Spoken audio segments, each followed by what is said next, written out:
Welcome to today's class. आज हम पढ़ने वाले हैं methods of inquiry in psychology. इस चैप्टर में हम समझेंगे कि साइकोलॉजिस्ट्स बिहेवियर और माइंड को साइंटिफिकली कैसे स्टडी करती हैं। Let's start. What is scientific method? Psychology को साइंटिफिक सब्जेक्ट क्यों माना जाता है?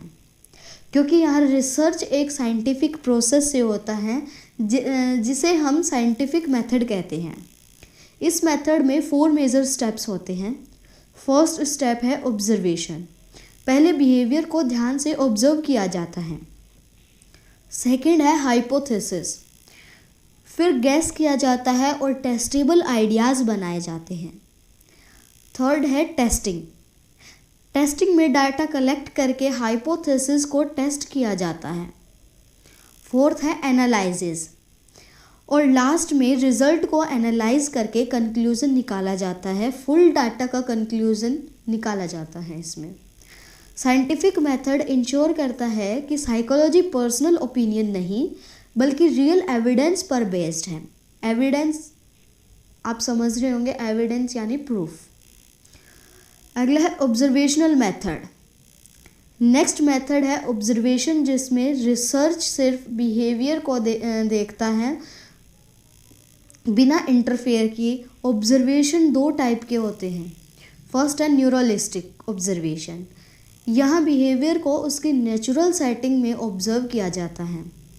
जैसे बच्चे प्लेग्राउंड में कैसा बिहेव कर रहे हैं, ठीक है, उसका बेनिफिट क्या होगा? बिहेवियर बिल्कुल रियल होता है उसमें, ठीक है। अगला है कंट्रोल्ड बिहेवियर ऑब्जर्वेशन। यहाँ एक स्ट्रक्चर्ड इन्वायरमेंट में होते हैं, जैसे लैब या स्पेसिफिक रूम में किया जाता है। इसका बेनिफिट है रिसर्चर को ज़्यादा कंट्रोल मिलता है, ठीक है, वो सब कुछ कंट्रोल करते हैं और रिज़ल्ट को रिपीट करना इजी होता है। नेक्स्ट है एक्सपेरिमेंटल मेथड। इसमें सबसे इम्पोर्टेंट मेथड आता है एक्सपेरिमेंटल मेथड। यही वो मेथड है जिससे कॉज एंड इफ़ेक्ट समझ आता है। यही एक चीज़ बदलने से दूसरी चीज़ कैसे इफ़ेक्ट होती है, दूसरी चीज़ पर कैसा इफ़ेक्ट होता है। ये 3 टाइप्स के होते हैं। लेबोरेटरी एक्सपेरिमेंट में क्या होता है? फुल कंट्रोल्ड इन्वायरमेंट होता है लेबोरेटरी में, जहाँ हर एक वेरिएबल रिसर्चर कंट्रोल करता है, ठीक है। इसकी एडवांटेज क्या होगी? हाईएस्ट एक्यूरेसी होगी। लिमिटेशन पूछे तो इसकी एनवायरनमेंट नेचुरल नहीं होता, ठीक है। नेचुरल एनवायरनमेंट का मतलब है केमिकल्स वगैरह हमारे अराउंड होते हैं, ठीक है, इसलिए वो नेचुरल एनवायरनमेंट नहीं होता, ठीक है। फील्ड एक्सपेरिमेंट आता है आगे। नेचुरल सेटिंग में एक्सपेरिमेंट किया जाता है। इसकी एडवांटेज क्या होगी? बिहेवियर ज़्यादा रियल लगता है। लिमिटेशन क्या होगा? इसका काम जो है, उसका जो वर्क है वो कंट्रोल में होता है। अगला है क्वाजी एक्सपेरिमेंट में यहाँ डिपेंडेंट वेरिएबल रिसर्चर कंट्रोल नहीं करता, ठीक है। ऑलरेडी एग्जिस्टिंग ग्रुप होता है। क्वेजेशन क्लियर नहीं होती पर रियल लाइफ सिचुएशन स्टडी होती है इसके अंदर, ठीक है। अगला है कोरिलेशनल स्टडी का मतलब होता है 2 वेरिएबल्स का रिलेशन मेज़र करना। यह बताता है कि एक वेरिएबल बदलने से सेकंड वेरिएबल कैसे चेंज होता है। टाइप ऑफ कोरिलेशन, इसमें पॉजिटिव कोरिलेशन आता है, ठीक है, दोनों एक साथ इंक्रीज या डिक्रीज होता है पॉजिटिव कोरिलेशन में। एग्जांपल लेते हैं, जैसे कि study time equals two marks, यानी कि जितना आप स्टडी के लिए टाइम दोगे उतने ही आपको अच्छे मार्क्स मिलेंगे, ठीक है। अगला है नेगेटिव कोरिलेशन में एक चीज़ डिक्रीज होती है तो एक चीज़ इंक्रीज होती है। इसका मतलब क्या है कि जैसे आपने कभी स्टेज पर परफॉर्मेंस किया होगा स्कूल्स में, छोटे थे तब एंजाइटी होने लगती थी स्टेज पर जाने के बाद, और आपका जो परफॉर्मेंस होता था वो ज़्यादा अच्छा नहीं रहता था, जिसकी वजह से एंजाइटी तो इंक्रीज़ हो गई, परफॉर्मेंस हमारा डिक्रीज़ हो गया, परफॉर्मेंस की जो लेवल थी वो डिक्रीज़ हो गई, ठीक है। अगला है, नीचे दिया गया है इम्पोर्टेंट लाइन करके, नीचे बॉक्स में दिया गया है, correlation does not means causation, relation होना और रीज़न होना दोनों अलग अलग चीज़ें हैं, ठीक है। अगला है सर्वे मेथड। सर्वे मेथड में क्या होता है, आपने कभी नोटिस किया होगा कि डिस्पेंसरी में, गांव में डिस्पेंसरी में जो डिस्पेंसरी से जो डॉक्टर्स आते हैं वो सर्वे करते हैं, उनके हाथ में एक रजिस्टर होता है जो कि फुल इंफॉर्मेशन उनके उन रजिस्टर्स के अंदर होती है। तो लार्ज ग्रुप के लिए, ठीक है, या लार्ज पॉपुलेशन के लिए डाटा कलेक्ट करना, उसको हम सर्वे मेथड बोलेंगे, ठीक है। इसमें 3 मेजर टेक्निक्स होती हैं। एक होता है क्वेश्चनर करना, क्वेश्चनर यानी कि written question, large population large group के लिए ये बेस्ट है, ठीक है। अगला है इंटरव्यूज़। इंटरव्यूज़ हम कैसे कर सकते हैं, कमेंट करके बताओ इंटरव्यूज़ हम कैसे कैसे कर सकते हैं। तो फेस टू फेस कर सकते हैं, वॉइस डिस्कशन करके कर सकते हैं, स्ट्रक्चर्ड भी हो सकता है, सेमी स्ट्रक्चर्ड भी हो सकता है और अनस्ट्रक्चर्ड भी हो सकता है हमारा इंटरव्यू, ठीक है। अगला आता है केस स्टडी। केस स्टडी के अंदर होता है एक पर्सन या एक ग्रुप को डीपली स्टडी करना होता है, ठीक है। बहुत ज़्यादा डिटेल मिलती है, डिटेल में पढ़ना होता है हमें उनके बारे में, यानी कि एक ग्रुप है और ग्रुप के बारे में अगर हमें जानना है तो उसके बारे में हमें डिटेल में जाना पड़ेगा, ठीक है। अगला है साइकोलॉजिकल टेस्ट। साइकोलॉजिकल टेस्ट में क्या है, वो टूल्स होते हैं जिससे हम इंटेलिजेंस, पर्सनैलिटी और स्किल मेज़र करते हैं। साइकोलॉजी वो होती है, वो साइकोलॉजी उसको माना जाता है जो चीज़ें मेज़र की जाती हैं, ठीक है, जो मेज़र करना आसान होता है।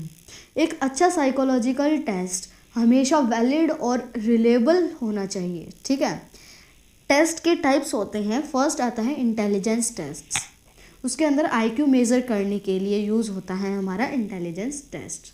कभी आपने सुना होगा कि इस बच्चे का आईक्यू लेवल लो है, तो हमें कैसे पता चलता है कि उसका आईक्यू लेवल लो है, वो टेस्ट करते हैं, उनका इंटेलिजेंस टेस्ट किया जाता है, तब उन्हें पता चलता है कि इनका आईक्यू लेवल अच्छा है या नीचे है, यानी कि लो है।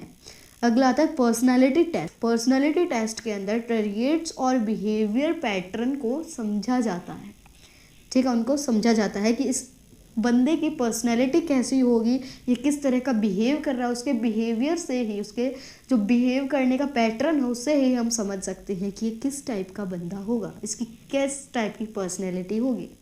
ओके, आई होप समझ आ रहा होगा।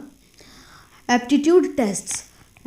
एप्टीट्यूड टेस्ट में किस फील्ड में पर्सन को पोटेंशियल है, पर्सन का पोटेंशियल है, या टेस्ट स्टैंडर्डाइज्ड होता है, यानी सब के लिए सेम रूल्स सेम स्कोरिंग होता है, उसको हम एप्टीट्यूड टेस्ट बोलेंगे, ठीक है। अगला आता है क्लिनिकल मेथड। क्लिनिकल मेथड क्या होता है, इसमें मेनली उन लोगों के लिए यूज़ होता है क्लिनिकल मेथड जिनको साइकोलॉजिकल डिफ़िकल्टीज होती हैं। इसमें 4 पार्ट्स आते हैं।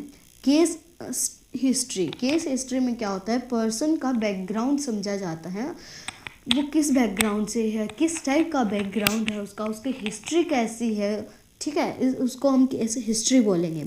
अगला आता है क्लिनिकल इंटरव्यूज़। क्लिनिकल इंटरव्यूज़ में हम सिम्टम्स और एक्सपीरियंसेस समझते हैं, अंडरस्टैंड करते हैं कि इस बंदे की ये सिम्टम्स हैं और ये इसका एक्सपीरियंस रहा है, तो इसको किस टाइप की प्रॉब्लम होगी। क्लियर है। अगला आता है साइकोलॉजिकल असेसमेंट। इसमें टेस्ट वगैरह किए जाते हैं उन लोगों की। अगला आता है ट्रीटमेंट प्लानिंग, यानी कि उनको कोई प्रॉब्लम है, उनको कोई दिक्कत है, तो उनका हमें ट्रीटमेंट भी करना होगा ना, उसके लिए साइकोलॉजी में कॉमन चीज़ होती है थेरेपी करना, ठीक है। कोई भी प्रॉब्लम हो, किसी भी टाइप की प्रॉब्लम हो, थेरेपी इज़ कॉमन।